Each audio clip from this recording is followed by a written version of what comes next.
everybody? Welcome back to This is J.O.B the Podcast. I don't even know what podcast number this is, but we have a special guest today. We are sitting here with Mr. Jeff Hubbard. If you guys don't know who he is, he's a professional bodyboarder. He is a 3-time world champ, 6-time pipeline master bodyboard champ. This guy is one of the heavies at pipe. Every time I'm looking at a scary wave, he's looking at the same wave for me. Everybody, welcome Mr. Jeff Hubbard. Ooh, thanks, Jamie. What a nice intro there. Psyched to be on your podcast. This is pretty special up here. Yeah, thank you so much. I reached out to Mr. Hubbard the other day, and I was like, "Hey, I'd love to have you on the podcast." And you're just like, "No problem. I'll be up there Monday, Tuesday, Wednesday." There was there's some little waves going on right now, and yeah, so I got you up here. Yeah, it's easy. It's just, hey, come up to surf and just stop by the house after. So you went surfing earlier today? I did. I went surfing. I jumped in secret spot. No, can't tell. But yeah, jumped in there. Pipe. Exactly. Yeah. Or Lonnie. Okay, yeah. Lonnie's right. Yeah, Lonnie's right. Yeah. So we're just gonna kind of jump into it. For me, the reason why we have Jeff on the podcast, because Jeff is one of those people that I look at Pipeline, and I'm definitely always looking at the waves you are looking for. They're like the bodyboarder waves, like, right? Yeah, that's what they used to be. They used to just be boogie waves. Like before, back in the day, it would just be kind of the boogie boarders getting those double up heavy nuts ones. And those are the ones the boogie boarders could get. And all the surfers were kind of on their boards that were too big. Yep. And they'd be kind of sitting outside waiting for the taller ones, the big, tall, perfect pipe ones. Those are the ones the surfers got. And the boogie guys we'd sit inside kind of deeper. That's got kind of now your spot. Like, you guys kind of Bruce, Andy, and then now, John's there. Yeah. Nate's there. Yep. Koa's there. Yep. Everyone's there. Damn it. There's a bunch of wolves. Yeah. It's like, I can't go there anymore because it's It's like, there's only a few waves that come into that zone in a certain amount of time. It's like 1 or 2 good ones. And then it's just like, hey, maybe a half hour of normal waves, all kind, but then you get those magical waves right there. And, the pack's sitting there, the boys are sitting there. And it's kind of, as me as a boogie boarder, I'm just like, a little older. So now I'm just kind of like, I'm okay just to watch the boys just have at it. And every now and then, the boys won't be out there. And then I'll be back at the spot scoring. Yeah. So if you're not familiar, right? So at Pipeline, there's the second reef sets that come through, which they're good and bad. I'm a little against the second reefers because a lot of guys will sit outside on like a 7.6 or an 8.0 or 8.6. Not Kalani Chapman. No, we love you, Kalani. They'll ride these bigger boards, but I mean, I get it, right? Like you're out the back, you're chipping in, you're getting in early, you're on the biggest and best waves at Pipeline, and then there is the those ones that the same ones that Kalani and all the boys aside, and everyone's out the back trying to catch, and they're like feathering up on the inside, and they're like feathering up on the outside, and they're like, oh, don't catch it, no, they back off, and they unload on the reef. I call them the death bombs. Like they're super gnarly, they're super steep, they're psycho. They spit 10 times harder than any other wave at Pipeline, and those are the waves we like to surf. Those are the ones. Those are the dream, because it's like there's no back to them. They're super thick, and there's like, I don't know, it just seems when you get to get down them is hard. Like obviously the drop is always hard at pipe, but these ones are exceptionally hard. Then to get into the barrel, and then all the energy inside the barrel is just like trying to just erase you. It's just trying to like take you out. There's like that foam ball and the shock wave all just trying to eat you alive in there. I mean, and so most of the time the boys just get spit right out. Just the whole wave just unloads its guts. And then sometimes like it'll back spit you and it'll suck you back and you get caught. And then sometimes it spits so hard you go over the handlebars. Yep. It's just but when you do get the right wave out at that point, it's you almost can come in because it's like one of the best waves that's going to be ridden that day. Yeah. You just come right in after you get that wave. You're psyched. So the funny thing is I remember the bodyboarders always telling me like, dude, you just scoop that thing crazy. So like the bodyboarders, they have this thing called scooping. Like there's explain it to us. Like what's a scoop? Well, it's kind of different than a traditional bottom turn on the bodyboard. When you scoop, you're kind of like way back on your board and you're just trying to hold your corner edge and just kind of pull your legs back and kind of just engage as you're dropping into your bottom turn, just like a mid-face turn. And just like, as it's barreling over, you're just kind of like pulling, like locked right in, so you can't get to the bottom and pull in like that because the energy is already barreling over. You get lipped, but if you take off late and on that surge suck up, you're kind of like airdropping, sucking in your body like balls right on the right on the wave, and then your legs are everywhere, just trying to hold the face, and then you kind of like it kind of goes around you, and your board just kind of becomes one with the wave. I mean, the same as it is backside. Backside surfing, it's that same situation where you guys you got to engage. That board has to be just falling into it. Your board is engaged, but you guys are kind of like on the wave. Just like letting the board like become one with the wave. Yep. So the bodyboarders always come to me and be like, hey, like you just scoop that thing so mean. I was like, yeah, because I know the bodyboarders could like. The boogie boarders are always going to take the latest drop because they got their scooping method down, and it's such a good feeling. But like, yeah, you might be laying down and we're standing up, but still, you're able to take a way later and heavier drop. To me, if you would have asked me, do you want to take this wave at pipe on a bodyboarder, which some might think that are listening to this, like, oh yeah, that's way easier. You don't even have to stand up. Or would you rather take it on your surfboard? I'd be like, oh, I'd way rather take it on my surfboard, bro, because I don't know what it is. It's something about like, at least for me, bodyboarding, kind of my whole life, but like for me, your whole life. For me, I feel like I'm like a 6 foot and under wonder club. I feel like I could beat a lot of good boogie boarders at 6 foot, but anything a little bit bigger, I'm going to be kind of scared, and I'm scared to take that drop. I'm not even standing up. I'm just scared. I don't know what it is. Right. But I think one of the things at pipe, you're looking at the wave, and that, when you scoop in, it's getting that speed, right? And sometimes, hey, on a surfboard, the guys these days, you guys, the pack are just making the boys are making those pumps, and they're making sections like can't make on a boogie board lately. It's like, it's hard. Like you can't get that one pump. Like you can get down and scoop in super late, but if you're real deep on the boogie board, you're stuck in that zone. So it's nice to see the guys who really know how to surf and taking off, so deep and able to like access that barrel at pipeline and push through it. Yeah. But what Jeff's talking about is like, if you guys don't understand, like, when you are watching pipeline, you'll see the boogie boarders come out. Boogie boarder or bodyboarder? It doesn't matter. We don't care. We're just having fun. So. Okay, perfect. I'm doing the same thing. So like when you're like taking off on this wave when you're watching a bodyboard take off on the wave and he's super deep, these guys, if there's one thing I learned surfing pipeline, it's come out after the spit. Like if you want to get really barreled, you need to come out after the spit, not with the spit, not before the spit. After the spit, when the barrel is stopped barreling. And the boogie boarders, they come out like freaking like 3 seconds after all that stuff. Like you guys, some of the waves I've watched some bodyboarders like make has just been like incredible. That's the best feeling. Is like, right, like you're in there and it spits and you're just like you're still like holding your edge and just holding on and just like riding that foam ball to the very end, and then it just like pipe. The waves almost just finished collapsing. There's nothing left, and then you appear. Yeah, it's kind of the best feeling. You just like, oh, I made it. Yeah, I don't know what it is, but like because I got a couple of little bugs in my quiver. You and I went bodyboarding pipe a few times, made a couple of vlogs. If you guys want to check that out, there's a couple. Just type in like Jeff Hubbard, Jamie O'Brien pipeline. I could hold a rail. I could scoop it. I could get really barreled. I feel that I could beat some of the better guys. Just not because of the talent, just because of the wave knowledge that I have at pipeline. And that's kind of the whole goal, is like how to like, I don't know, bodyboarding is hard to say the least. And I do love it. I haven't bodyboarded in a few years because the last time I went out, I like get these sick waves, and it's so funny. I'm like paddling on the boogie board, like, oh, yeah. And they're kind of like looking back, and they're like, oh, it's Jamie on a boogie board, and like, and I'm, no, they're all kind of bummed, but I'm like calling Jordy Smith off, and like go around then, or Nate. I'm like, John, we're coming in, boys. Man, he's on a boogie. Like, it's like, yeah. So it's fun. It's challenging. I got some of the sickest waves. A couple times we surfed together. Got some good ones. And honestly, every time I get a good one, I kind of want to send it to you or Mike Stewart and be like, look.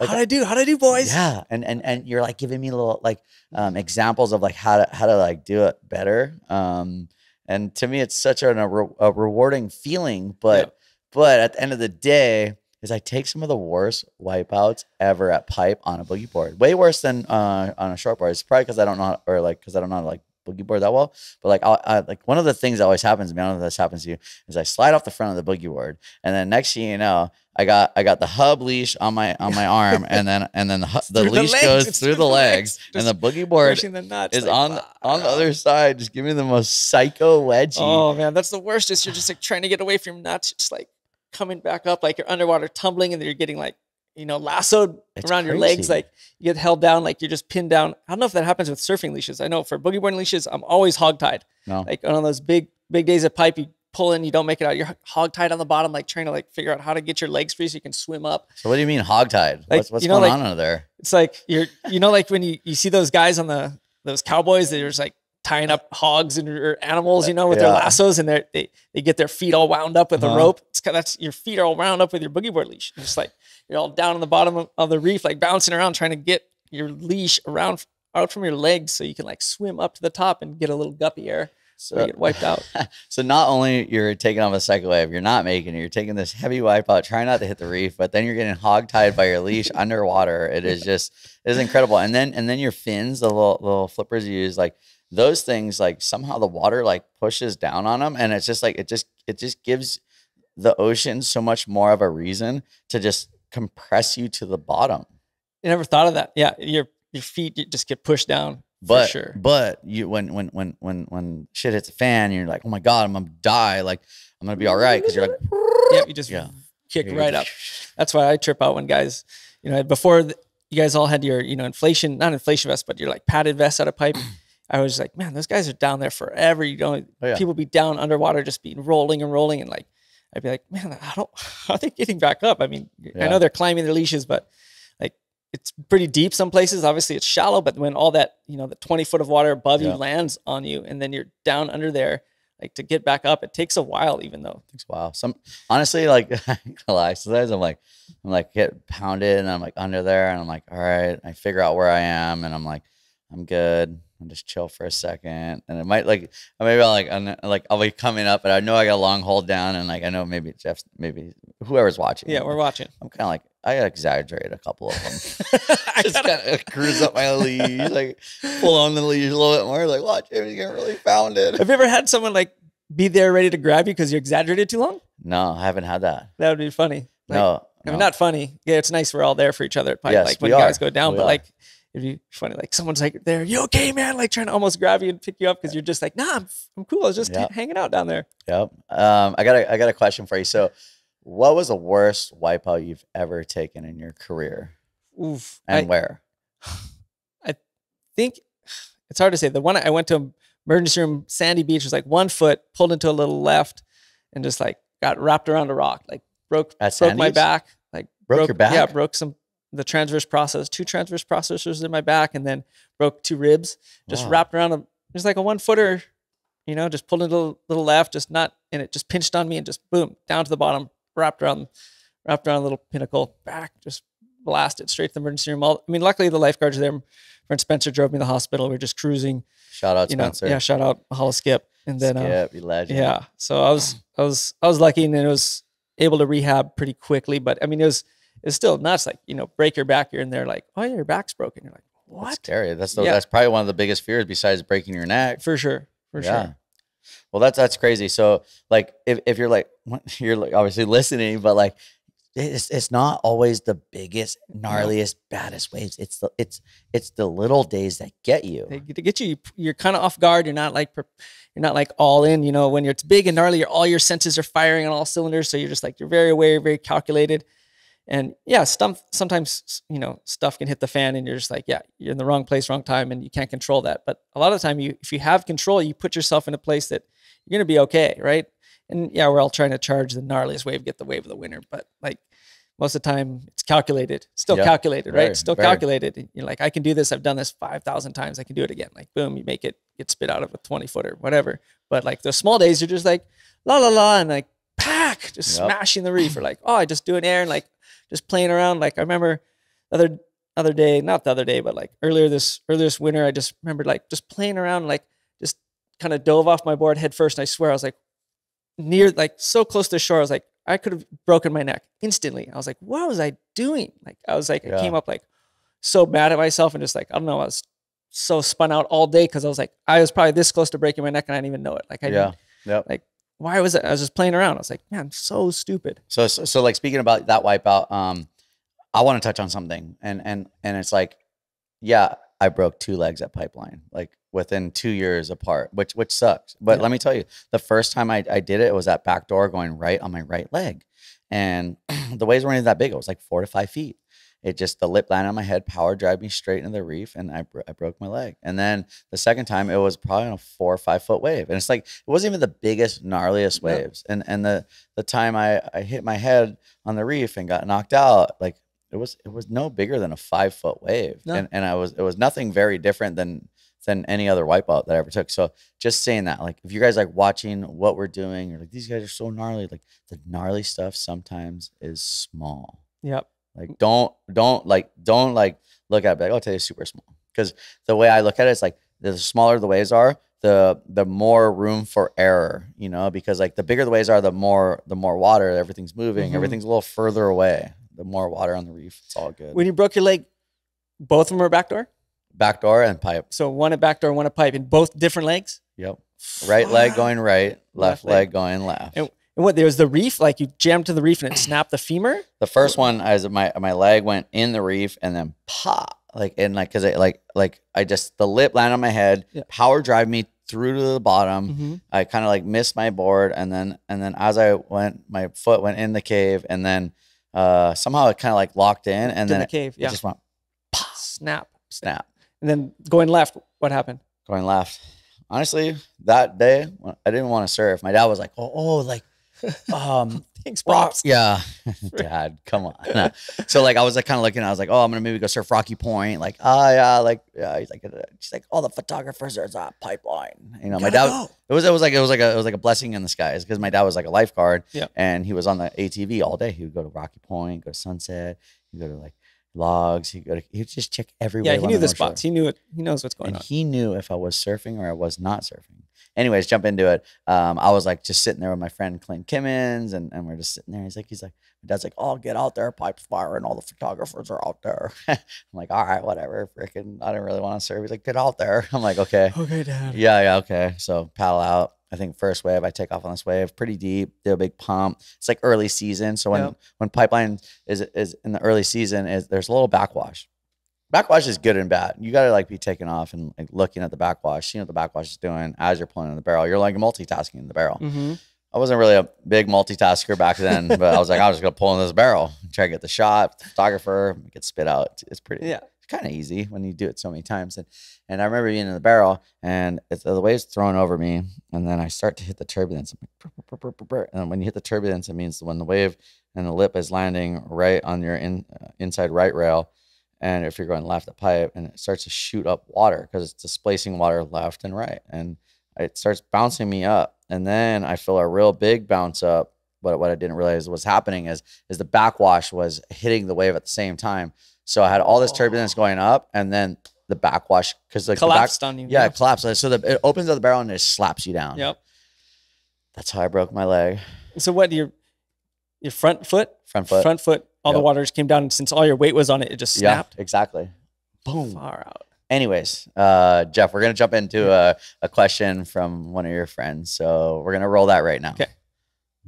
This one's from your brother, actually. Ooh. Oh, Dub. Let's go. Jeff, this is your brother Dave. And my question for you is about the Bonsai Pipeline. A lot of people consider it a great wave. I know it's one of your favorites.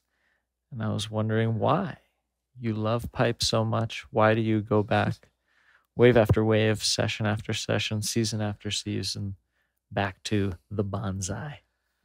Oof, that's a great question. I think favorite wave in the world, Pipeline. I think it's pretty easy to tell. Like, it's a right, it's a left, it's barreling. There's big ramps, and it's I live on Oahu because there's Pipeline. I probably if there's no Pipeline, maybe I wouldn't live here. Who knows? It's hard, right? If you're from Kauai, you guys are a bunch of like fun waves. Mental waves, yeah. It's perfect. Yeah. Like it is perfect, but there's no Pipeline. There's no pipeline. There's no place like Pipeline in the world. And the fact that you know, you can go out there and it's, you know, kind of in front of everyone. Yeah. I mean, I guess we're bodyboarders and surfers, we're, you know, selfish by nature. So it's kind of, you know, it is kind of like, you know, you want to, hey, see me, man, check me out. Like you can't get away from that. It is part of it. So, you know, you want to go out there and bust the biggest move, or like, you know, get the biggest barrel and get spit out in front of everyone. And, you know, you get all your friends, you know, you see them every day out there and everyone's still like stoked on you. Yeah. It's a camaraderie. And, I love it. I'm addicted. I don't want to miss it. I don't want to miss a session. I'm almost halfway across the world. I'm checking the reports at Pipeline. Frick, it's going to be good. I'm tripping out. So pissed. It's like, it's gnarly. Like, I mean, if you can't be there, you're just like, oh, I hope it's not good. I hope it's not good.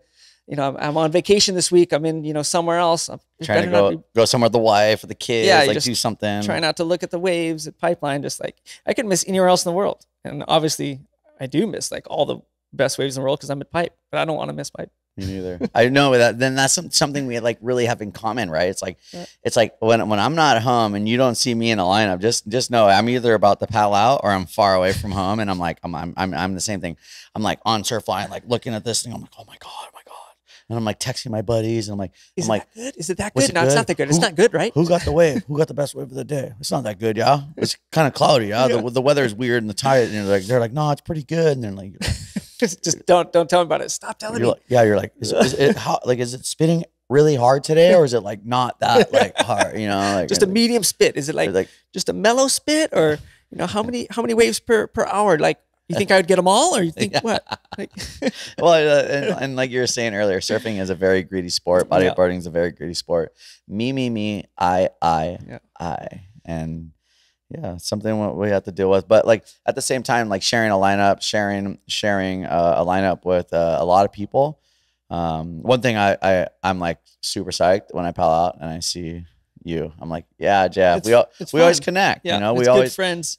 Good vibes. It's, you know, you see your buddy out there and you're like, oh, you're stoked just to hang out and get, you know, feel that energy. Like every time you know, probably Jamie's probably always getting barreled. I'm like paddling out. I'm almost, for some reason, I feel like I'm always in the channel going paddling past, like maybe I'm catching the wave before or something. I'm just seeing Jamie just getting spit out. I'm just like on the shoulder trying to get in the vlog, like, yeah, check out, you know, like, I know he's got a GoPro or someone's filming him from the water, the land. I'm just trying to get in that vlog again. Like, yeah, check it out. Look, yeah, Jamie just waving. It's so fun. And just seeing everyone's facial expressions when they get spit out. No, I love surfing with you out there. Every time I see you out there, I'm psyched. I'm like, you know, like every time you're like going for a wave or whatever's happening out there, I'm a big supporter, and I know you're going to do it right. Yeah. Thanks, Jamie. Yeah. And I feel like that's half the problem, like, right? It's like, if you're not going, you want the next guy that's in line that's going to pull it off. Yeah. You want the guys that aren't going to waste the wave. 100%. That's all I care about a pipe. Like, as long as the person's getting the wave, they're not wasting it.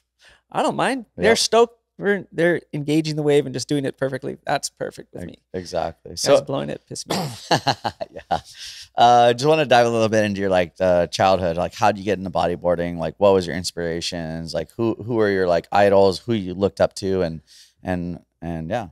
I grew up on Kauai. My dad was he grew up on Oahu, but he moved over to Kauai, worked at the sugar plantation. So we lived in Lihui, had plantation housing, most of my childhood. So our closest break was now Willy Willy, Kalapaki Bay. So we'd be down there. You know, there's a bunch of little fun little waves there. So keep it quiet. Yeah, keep it quiet, everyone. So just little pukas there. But, you know, as a kid growing up, it's perfect because there's, you know, always waves kind of on the east side. You know, it's kind of always on shore, but like fun little wedges and stuff. So you can surf it, boogie board it. And I was always, you know, just had a cool group of friends. Like I'd surf, and then the older guys seemed to be boogie boarding at that stage. So all the older guys. So it was like boogie boarding I'd want to boogie board with older guys. And then, you know, my other brother surfed and he had his crew, and I had my crew of older boogie boarders. And it was just, it was such a fun time. And all the Kauai Classic guys, there's a lot of older guys that were pro boogie boarders from where we were. And it was great to see them. And that gave me some inspiration as a kid. Like, you get to see, you know, guys, professionals doing something. And probably as a kid, everyone back in the day, no one really realized it was like you could do that as for a profession, especially boogie boarding and even surfing to probably an extent. Like, you're like, whoa, you get paid for that stuff? Like, what? It was like that late 80s, early 90s. No, exactly. Right? Yeah, or the mid 90s. Yep, late 80s, early 90s. It's like, whoa, guys getting paid for this kind of stuff. This is cool. Like, wow, okay, that's cool. You know, just still seemed out of reach, even though there's guys doing it. But like, it inspired me to like boogie board because I see guys doing it a really good job of it. And so I was like, Yeah. wow, I want to do that on a wave, like access that wave like that and get barreled like that and, you know, do airs like that. So it was pretty cool. Like Chris Burkhardt and, you know, Kyle Mlegro, Harriet Apollo, those guys, you know, they're all really good boogie boarders from Kauai. And huge shout out to Bob Sato, Kauai yeah, Classic. Bob, that's right. We love you, Bob. Yep. Rest in peace, man. Bob was the best. You know, I'd go over to his house, see all the, you know, all the guys would be pros, but I'd be those young Grom, just like checking them all the footage after, like see I was them one down of at the those beach. Groms. Yeah. Yeah. Going the, you know, first access to watching yourself on video. Like, wow, this is how I was like, oh, that's how I look. Oh, it's really bad. I need to like step it up. And oh, look at what these guys are doing. So, you know, really interesting. You know, I could learn how to edit. Bob taught me how to edit, you know, so I could be in there like showing us how to like, oh, you do this and this. You can make yourself a tape. So I made some tapes for myself. Like you sent it to your sponsors. Yeah, send to sponsors. I was literally doing the same thing as you. Yeah. How old are you? How old are you now? 47 now, but back then I would have been like, you know, 15. Yeah. So like we were probably there at the same time. Like I'm 39, you're 47. Like we were there, and basically Bob Sato created this little cool foundation, and there was like this youth group thing, and like all these like great surfers all from all over Kauai and all over Hawaii. Bob would bring in, and he'd basically teach you how to edit and kind of basically market yourself before it was even a thing. Totally. It's so true. It's like before it was even a thing, he was like telling you how to do it. And like, yeah, it wasn't a thing back then. To have access to that equipment and to be able to like mix something, you know, instead of like stop and record it, with 2 VCRs. Yeah. Yeah. No, this was like professional. You could get a nice professional edit with, you know, like logos and stuff and like names, like you know, could do some cool stuff. It was radical. It's so nice. So like leaving Kauai and coming to Oahu for the first time, like what was in your mind? Like, okay, I'm going to go to Oahu and surf Big Pipeline. Like when was the first time you like went out to Big Pipeline? How old were you? So like the first year I came to Oahu was and surfed was like almost when I moved over here for college. I came to UH, like out of high school, like, I checked out the mainland colleges, like, no way, I don't want to go here. This sucks. Like, no way. Like, I was like, I'm going to UH, you know, with my friend. And, you know, our friend drove us up to the beach, drove us up to the North Shore. And the first time coming down the North Shore, you come down the hill with the pineapples, you know, all around, and you're looking down at the Haleiwa. I didn't know what it was at that point. I'm looking down at Haleiwa. I know where it is now. But at the time, I'm thinking the North Shore is to the left and Mokalia side. I was like, oh, it must be over there. I had no clue. You're just like full Grom status. And this was like at 17 years old, like get out to the North Shore. Just like, I think my first session was like inside, you know, a little bit off the wall, ain't just getting stuck in caves. Like, how old were you? It was like 3 feet, 17. 17. It was like first time over here. And then like, you know, surfed like small pipeline one afternoon. I was like, wow, they surf pipe and off the walls, like right here. It's right next to each other. It was like 3 feet, just all stoked. And then when the next sessions I went up, like my friends were surfers, so they went out to Sunset. And I'm just like, I ain't going out here. Like I think I just must have paddled out and then drifted all the way down the pipe, all the way down. I just drifted down the pipe, and I'm out there, and it was pumping. What I remember, like my first session, like clean, like 6 foot, spitting barrels, like glassy, like, you know, an early October swell. Were you scared? Were you nervous? Were you like I was intimidated by the crowd? No, it wasn't crowded. Early October, you know, not you know, nice and clean. Good barrels. Like Chris Wan was out, and I remember, you know, seeing him, which was, you know, I'd seen him in Indo the year before, so he kind of knew me a little bit. He was super nice. Wonton was always just so welcoming. One of those awesome North Shore characters, just really, you know, took me under his wing. In fact, it was really nice. But anyhow, that first session was like so cool. And then the next session I got, it was bombing pipe, and I got there. I was like, yeah, I'm going out for sure. I surfed it before. Through the roof. Paddle out. Like paddle for a wave, body surfer, like, you know, it's going, you know, on the inside, still grow up 17. Like, okay, I'm just going to go. Body surfer goes, like, oh man, okay. I turn around and just get absolutely smashed by like one of those second reef roll-ins. You're on the inside. And I just remember duck diving, and it was really just dry reef. I'm duck diving, and I just can't even go to the bottom because it's just reef. And then you just see this huge white water ball just blast you, and just went, hit the reef a bunch of times and just came up. And I was like, well, yep, I'm going in. Just about my ass. Hand it to me. So when you ducked out a pipe and you're saying dry reef, what does that mean? Like you can't go very far under. Like you can't penetrate to go under the wave. Are your eyes open? Yeah, eyes are open. Okay. You're looking down, and you see reef, and you see the wave explosion and the ball of energy just coming right at you. It's just like you're going into a car crash. Like, oh man, this energy just comes and just hits you like bam, and you just fly straight into like the reef, or the wave just rolls you all the way in. Yeah. It's nuts. And, yeah, that was my first experience, like first couple experiences of pipe. And it's funny, those are my first 3 sessions. I remember them vividly. Oh yeah, I feel the same way. Yeah. I don't even want to talk about my first real session at Pipeline, man. But you're probably like 9 or 6. No, like the real one. Yeah. Like I was like 14 and this thing beat me up. Like it was bad. But Helmet? You had your helmet? Remember your kid? I had a helmet. See, yeah. that was good. Dad knew. Dad knew. Sending you out I remember when I was already older than you, and I remember being out there and you're young, had your helmet on. This little Grom would be just like, whoa, this kid's nuts. Like, why is he out here? Like already tripping out that there's a kid out there. Yeah. Like one of the first kids to surf it. Like usually there's, back in the day, like, yeah, now there's 100 kids out. Like back then there's 0 kids out. Zero. Yeah. Jamie Powell's out, and we're just like, whoa, this guy's nuts. Why is he out here? Like, oh, he's going to get hurt, and obviously you didn't. You knew what you're doing. Your dad's a lifeguard. You're a badass. Like, but it was like, that was our first, run in with you.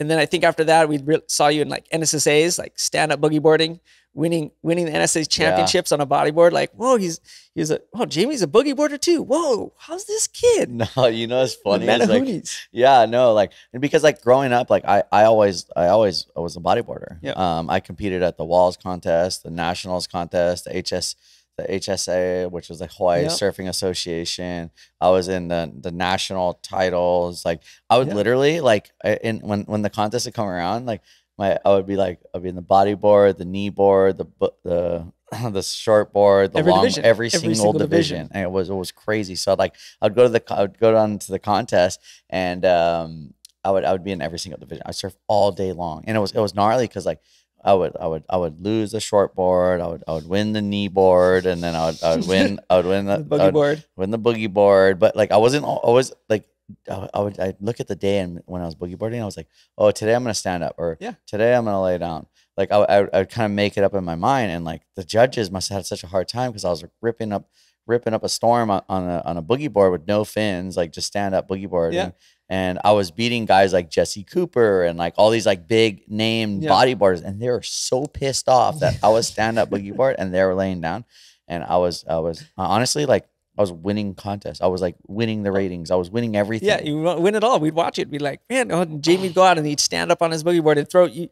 And it was hard to deny though. Not like the judges were juicing you because they thought you were a surfer. No, it's like when you're sitting on the beach and the waves are like 1 foot, and like guys are doing 360s and maybe some flops on a boogie board, and then Jamie comes out and does like some turns standing up. It's just so different and kind of refreshing in that division, right? So the judges are happy to throw a nice score, and you can see why you were able to, win those divisions and, become a national champion boogie boarding and like do that. It was rad. So the craziest thing, right, is like I've never won a national title growing up. Like, well, like no matter what I did in my life, I'm so psyched to win the Pipe Masters, like dream come true. But like I remember going to nationals, and every single division, I would get like 6th in the in the shortboard final. I would get like 5th in the same short, or like I would just never win surfing. I was always like good, but I wasn't like really good. I just couldn't win. But every year I'd go back and I would clinch the freaking bodyboard title. I would like, my trophy was like this big. Bigger than you. The trophies were huge. It was like a 6-foot trophy that you win when you won the national title. Like these are the titles that like Bobby Martinez won 8 in a row. Carissa won 20 or something. Carissa won 20. John won like so many, and like Zeke Lau, like, but I was like winning for boogie boarding, not for surfing. And I was like really questioning my, should I start? What am I doing here? Yeah. And my dad was like, I don't know. Like, surfing thing's pretty cool, but you're obviously a big winner over here. Yeah. Like, oh, and funny enough, right back then, like bodyboarding, there's, it's probably a lot more maybe money or something. Mainstream bodyboarding. Way more mainstream back then. So, I mean, it's surfing at that stage is like pretty competitive. You're like, oh yeah, maybe he's going to just go make a bunch of money boogie boarding. Yeah. Your dad would have been semi thinking about it. But no, Mick knew straight away. So I want to jump in a couple of things, right? So obviously you won 3 world titles. Is it 2006 is your first world title? 2006, 2009, 2012. Okay. Epic career. Do you think you win another one? I think so. But I haven't honestly been too long, Jeff. I haven't given it a shot. Okay. I tried, and I gave the tour a pretty decent run one year, and must have been 2016. Yep. 2016, I gave it a pretty good year. Came second. I think Pierre beat me in the final one at Fronton. So I was like, gave it a good run. Did most of the contests. Won Chopu that year, and was like, okay, I'm right in it. Made a bunch of finals, just never won one. And then the last contest, I lost. Not lost. I just got beaten by the guy who won, which was the better man. Yep, totally the better man. It was so super cool. But that was the last. Since 2012 or 2013, that was the only time I actually like tried to do the whole tour and like follow it. And I haven't. I got a family and so I started Hubbard. 2013 we started Hubbard, so that was consumed a ton of my time. It's it's a bodyboarding company. We sell a bunch of different bodyboarding equipment all across the world. So it's like pretty time consuming, and it's I love it. So it keeps me boogie boarding. So would you rather be competing or building your brand and staying home with the family? Building the brand, staying home with the family. I'm very happy doing what I'm doing, and that's probably why I haven't tried to chase it, because I'm happy doing what I'm doing. If it was any different, I'm not remorseful in any sense. Last year I was able to go do a couple contests. I think I did four. I did four. Yeah, I won Fronton. I won South Africa. I won 2 contests on tour. I did 4, and I was pretty happy. I made like top 5, and I only did half the tour. That's cool. So I was pretty stoked. I was like, oh, that's cool. I still got it. Still relevant. And this year I'm having my wife and I are having a baby boy. So it's like our second child coming in May. Yeah. So I'm probably not going to be doing any boogie boarding contests in the future, short term, which is fine. I'm totally fine with that. Yeah. And I'll be staying home, just working on the brand, which is cool. I love it. So Mike Stewart is going to call in and ask Mr. Hubbard a question. Thanks for the call, Mike. Hey, Jeff. Yeah, I had a question for you. As you know, as you're getting older, you got to work on your body and fitness more as you age. And I'm just curious what workouts you do and what your workout routine is. That'd be great to share whatever you feel comfortable sharing. I'd love to hear your thoughts. Thanks. Yeah, Mike's the GOAT, and just having, he's like almost 60 and he's just a specimen. So this guy talking about fitness is pretty relevant. So it's pretty cool. Yeah. He's the Kelly Slater of surfing. Yeah. And he's just, he's so fit, and he's been, just, I don't know, you look at him and you're like, there's no way he's that old, because he looks so fit. He could outswim anyone. He's a dolphin, it's nuts. Yeah. So, I mean, one thing that, I see that, and it gives me inspiration, right? Like, hey, I can still do that. He's an inspiration for all of us, like as you get older. So it's really great. So getting back to his question, I do a lot of stretching every day. I'll do stretching and core work every day. Stretching right now. Yeah. Kind of like yoga, I'll do a little bit of, it's kind of like my own version of yoga. I got this thing kind of dialed in, like every morning I'll do a certain routine, it focuses. For how long? It can be as short as 20 minutes, and it can be as long as an hour, just depending on if I'm dilly-dallying while I'm doing it. Kind of, if I'm real focused, I can get through it in like 20 minutes. Yep. If I'm like playing around on my phone and taking care of my daughter or something, I'll extend it. So it's something I really, have been doing probably for like 30 years now. Ever since I was wrestling in high school, and I got, that kind of, that sport's always also like very, fit focused. You got to be very fit and flexible. And so it's also just like surfing. You're only out there for yourself. Yep. So there's no one else, no team, nothing else helping you. So I learned pretty quickly how to like be very disciplined, and how to, very focused on, your body and your stretching from that sport. So I've kind of carried that over and used that throughout my whole career. It's been helpful. Well, I mean, like if you're, listening to this, like Jeff is day in and day out stretching constantly. So like maybe it's something to add to your routine of like what you're doing every day. Like do a little stretching every day. Like I probably should do more stretching myself.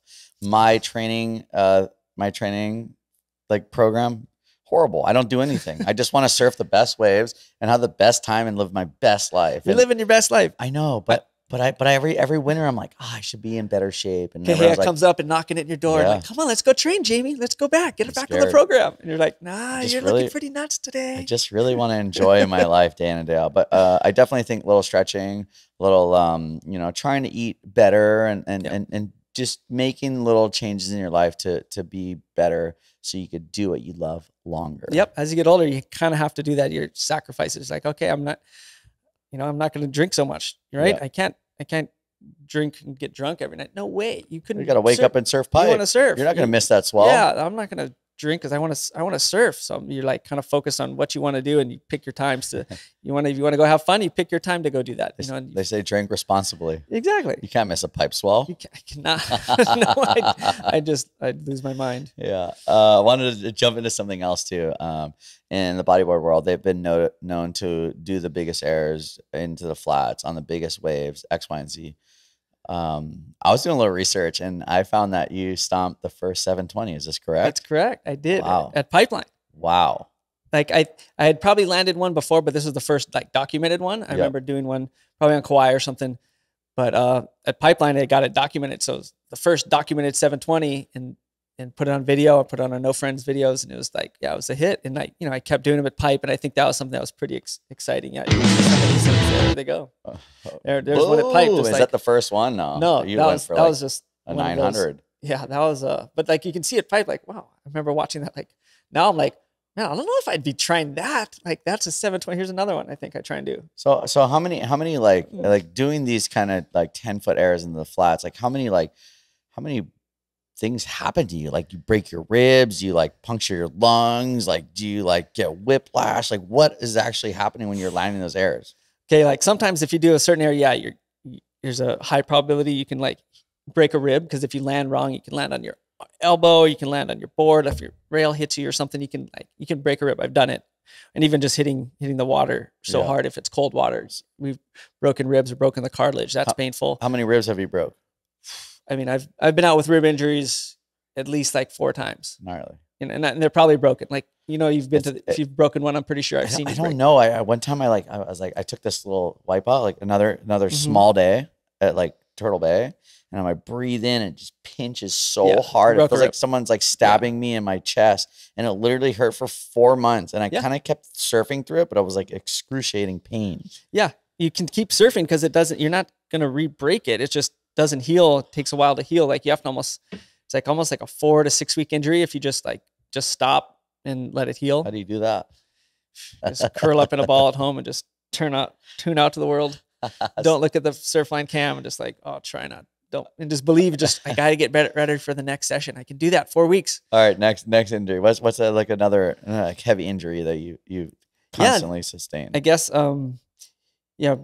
obviously you winded, you get whiplash, you can hit your head like pretty easy on your boogie board, like land really hard, and the whiplash is kind of nuts. Did you break your nose doing a big air? I've hit my nose a bunch, but I think like it normally like it hits hard and it can bleed a little bit, but then it kind of like folds to the side. So you end up with face planting your board, just bloody nose. Board. Yeah, that's a bad one. That's not fun. And then another one is that I guess if you land a big reverse air, you can pinch your back pretty hard and pinch those transverse processors, and it's all just so painful. It's like you got to go to the chiropractor. Yeah, you got to get something like when we're serving like big pipe or chopo or any other wave. It's like there's definitely a common injury for me is when I dive, when I'm about to wipe out, my neck cranks like this, and then I end up like kind of like looking over, like they're like, "Hey, Jamie," I'm like, huh?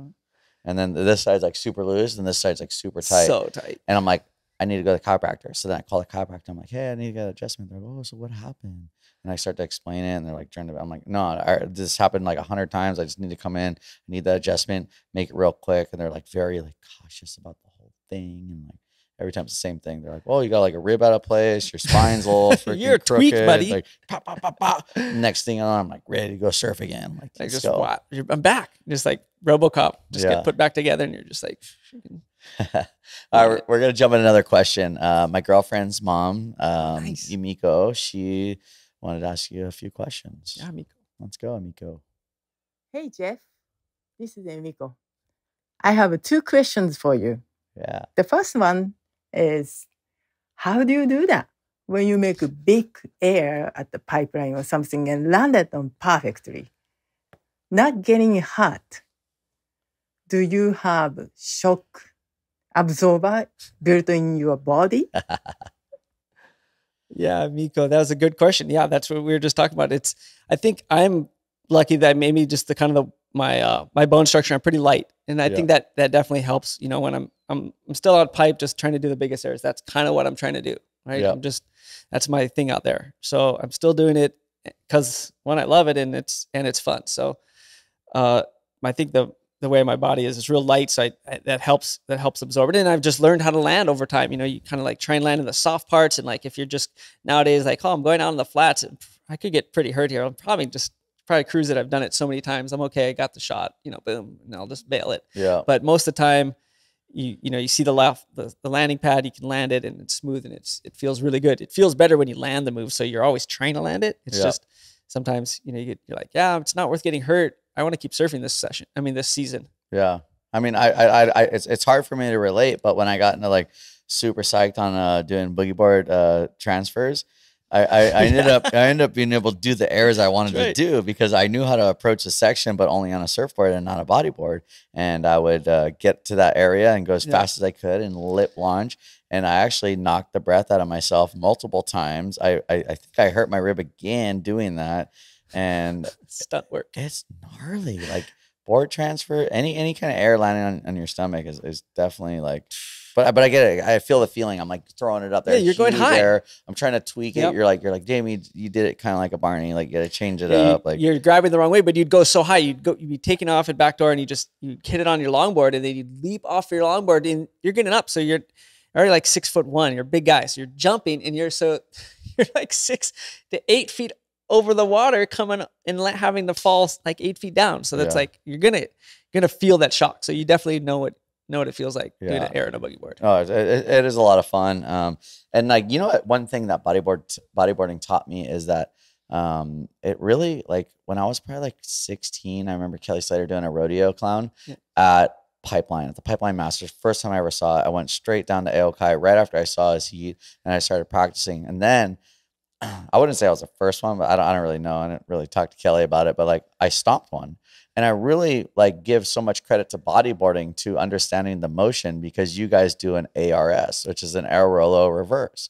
And I had the rotation dialed from sand sliding and just playing around the beach on the North Shore, that like it just kind of came naturally. And yeah, I just want to thank bodyboarding for giving me the gift of learning how to do some weird airs. Yeah, that's true. Like I remember Eppo invented that.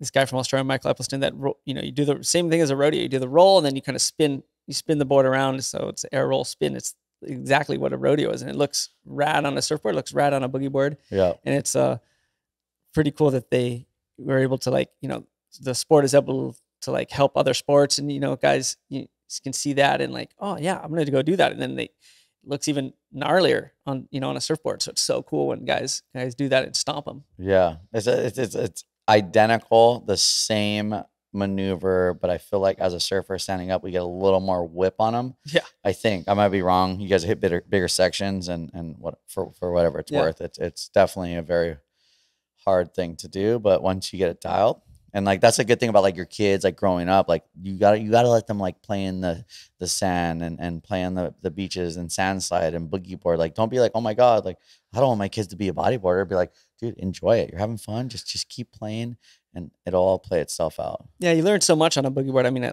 everything. Where your positioning is, the way the wave goes. You can feel how like the push of the wave, gives you those little power sections, and so you can kind of understand where they're coming from because you're down there with it and you can see it. And when you get back on the surfboard, you're like, yep, right here, boom, boom, boom, and just like all the fundamentals really come from a bodyboard, because you know what I mean. Like you're always like the first time you like get on a board, it's either gonna be a soft top or a soft board or a boogie board. Like it's just fun. Exactly, you can have so much fun, and then you kind of just learn the routine, and pretty soon you're pro like Jamie. Yeah.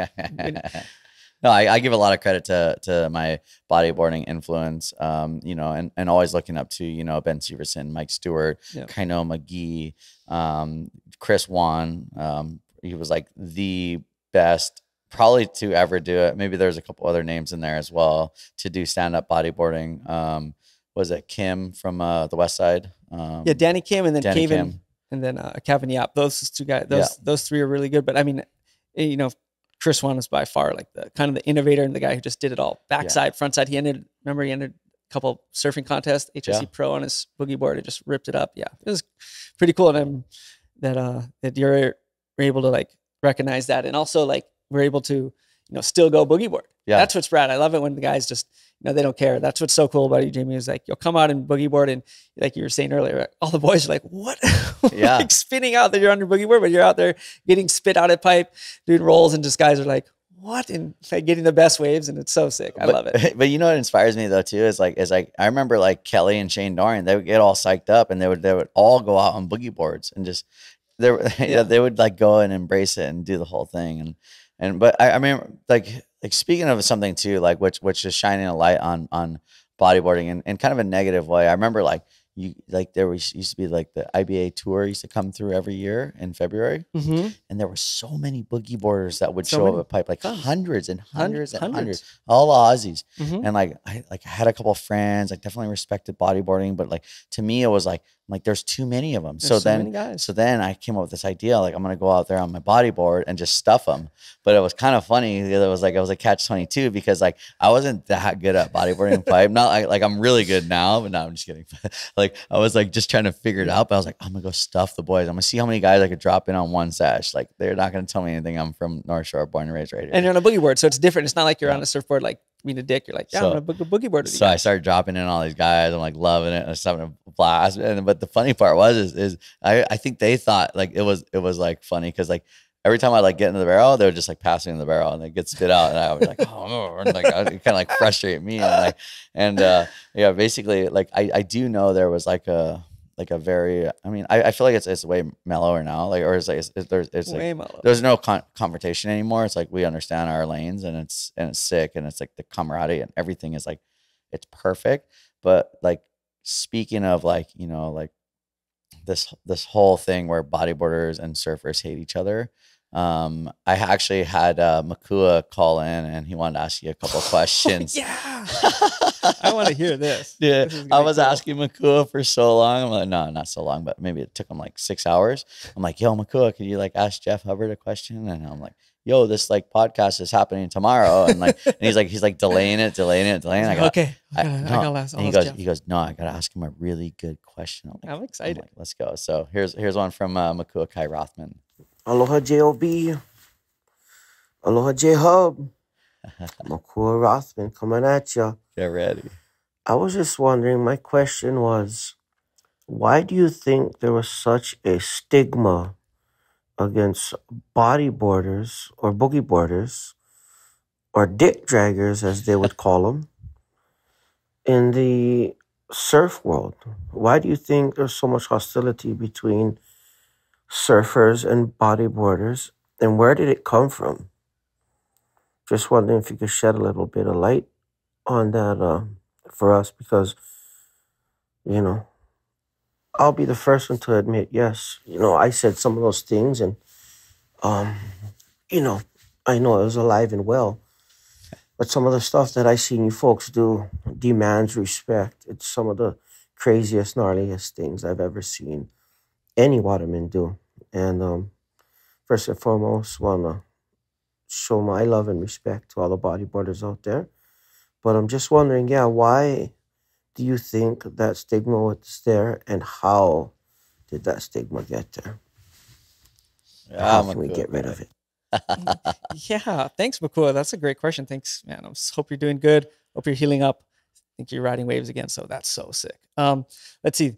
Answer your question. I think the stigma kind of originated in the early 80s when bodyboarding kind of gained a lot of popularity, and it was almost gaining so much traction around the world that it was maybe taking a little bit of light away from surfing. That's kind of just my first thought of it. And then obviously it was, I think, because it was such an easy access vehicle for the ocean at that point, there, the soft tops, the Mike Doyle boards back then, the soft surf boards weren't quite,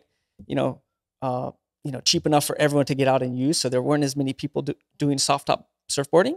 So the access to the water was, on boogie boards. So the mass majority of people getting out there were kind of kooks. I mean, that was their access to the water. They didn't know no surfing etiquette. They didn't know, where to, the people in the lineup. They didn't know any, no aloha, basically. They weren't out there being nice. They just were like kind of just floating around at Huntington Beach, dropping in on the local surfers, probably, getting in their way, and it probably, it obviously wasn't the, the good local bodyboarders from Hawaii. Yeah. Those guys knew exactly what they were doing on their boogie boards in the 80s, and they'd go out and, demand respect at, Pipeline or wherever they surfed, and, all the boys got along with them. But the mass amount of people that would get into the ocean on the boogie boards were probably causing a lot of problems. And I think that's where that stemmed from that. And I think the good news is, from a boogie board perspective, is that since there's a lot less, guys doing that these days, there's a lot less kook bodyboarders out there than there used to be. I know there used to be a lot more, and now there's hardly any. You see more kind of kook surfers on soft tops getting in the way and ruining the sessions. No, ruining for the other surfers. Because it's a community. Like, we're all out there in the water, and like the guys are ruining the waves and having beefs. It's more surfer to surfer than any surfer to boogie boarders. Yeah. That's just the bottom line, because there's way less boogie boarders in the water. So it's just, you see that happening now than way less than it used to be. Yeah. No, I totally agree. I think it's a good question, Makua. For sure. Shine the light on, because, there's been a lot of crazy things that's happened, and localism, and no matter where you were in the world. Yep. Didn't matter. But let me tell you one thing. The boogie boarders are the most badass people, raddest people, having the best time. And a lot of them will they probably sort the surfer right out, It's like, because like, I would say, like, in a, like, I'm not like saying I'm in this rich person sport, which maybe I am, but like, the entry level to get into bodyboarding is cheap. And which therefore it makes it affordable for everybody. Yep. And that's how I got into it. I still love bodyboarding. I have probably 6 or 7 bodyboards, and I have one of your bodyboards, and like it demands all the respect that it's ever deserved. And just growing up on the North Shore, like, I've been idolizing bodyboards my whole life, and like I respect it. I love it. I still want to go out there and get a couple sick ones. Like, oh, you're gonna get some sick ones on your boogie. We got plenty of days to do that. That's what's so cool. You live in here and just being the guy. It's gonna be rad. We're gonna have some boogie board sessions. Yeah, let's go. It's gonna be fun. But yeah, so do you have any like things you want to tell, like, the next generation of bodyboarders or people getting into it? Because like, you're like multi-talented, from like a business standpoint to social media to winning world titles and pipeline contests. Like what's the best advice you could give anybody right now that's getting into the sport? I think for anyone doing anything is just to follow your passion. That's what it comes down to, and everyone's going to always tell you that. You follow your passion, you're never going to go wrong, and you do what you love, and you give it 100%, and you learn about it, and you just whether it's got to be learning books or knowledge, whatever it takes to learn how to be the best or do what you love. That's all the advice I can give, because it'll be well worth it for sure. Yeah. It's a passion. It's a passion of love. It's a labor of love. It's just go out there, do it, love it, have fun. And at the end of the day, it's exercise, and exercise is health. It's super cool. And like, if there's one place you can get away from all the problems in the world, it's when you paddle out into the water, whether you're boogie boarding, surfing, swimming, fishing. You just get in the water and you just get into the moment, and life just goes flying by, and it feels great. It's so nice. Yeah. So nice. Dude, Jamie, thanks for having me. I have a little gift for you I brought on, and it might spark some ideas. Oh, no. I made a little mini boogie board croc gibbet. Dude, no way. Little croc gibbets. You make croc gibbets? I make some croc gibbets. So there's a little mini boogie board. You got a little, I know you probably have tons of crocs. Probably not, but you can put it on your croc. No, I bought my girlfriend a pair. So I'm going to slide this on her croc, right, and she won't even know it. She's going to look down. She'll be chirping. You'll see a boogie board on her croc, and then her mom's going to lose it. Yeah. Oh yeah. If you guys don't know, Tina's mom was a professional bodyboarder. Yep. Yeah, she's great. She competed at Pipeline, did the whole thing, and she looks up to you dearly. She's great. She's so nice. Yeah, she loves what you're doing, and yeah, it's awesome. Yeah, sick, man. Yeah, I can't wait to get a So Stoked one. Yeah, psyched one. Sorry, you're on the wrong program, my man. How did I blow down? It's right above my head. Gosh, you'd think it was a subliminal kind of thing. Yeah, man, I was all so psyched. I want the smiley face with the psych right on my croc. I was wondering what you had. You said you had a little gift for me. I was like, that's pretty cool. Yeah. Hubbard boogie boards. Yeah, that's awesome. So what's next for Jeff Hubbard? What's going on? Just boogie board as much as I can, and just keep wearing in Hubbard, just making rad stuff, fun stuff for our friends and And all the boogie boarders out there, that's kind of the vibe. Yep.